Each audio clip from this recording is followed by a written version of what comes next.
में कुरान पाक जी बेहुरमती करण वारे वाक़े ख़िलाफ़ हुमायूं शरीफ़ में शहरिन एहतजाजी मुज़ाहिरो कयो। तफ़सील ॿुधण जे लाइ वीडियो लिंक ते मौजूद आहे एजाज़ खोसो।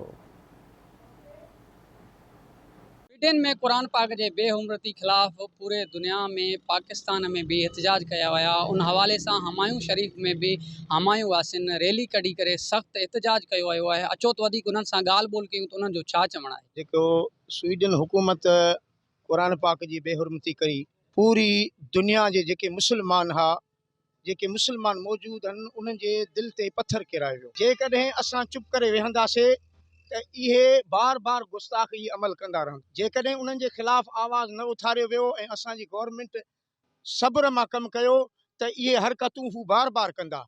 इन जे करे असां हुकूमत पाकिस्तान खां, पंहिंजी गवर्नमेंट खां इहो मुतालबो कयूं था त इन जे ख़िलाफ़ भरपूर कार्रवाई कई वञे। असां गवर्नमेंट ऑफ पाकिस्तान को पुरज़ोर इहो ई मुतालबो कयूं था त स्वीडिश गवर्नमेंट ख़िलाफ़ तमामु सख़्तु क़दम कया वञनि।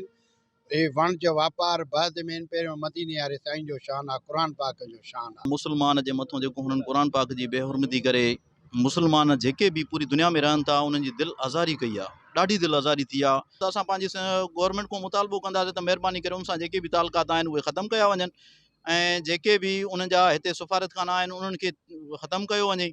हिंदुस्तान भी करे तो, अंग्रेज़ हुकूमतूं भी कनि थियूं। अल्हम्दुलिल्लाह असांजे पाकिस्तान हस्बे तौफ़ीक़ उन्हनि खे जवाब भी ॾेई रहियो आहे। इंशाअल्लाह ॾींदो रहंदो ता क़यामत ताईं। जेसि ताईं दम आहे, जेसि ताईं साह आहे, तेसि ताईं दम मस्त कलंदर असां भी कंदा रहंदासीं। घटि असां भी कोन कंदासीं जेसि ताईं साह आहे।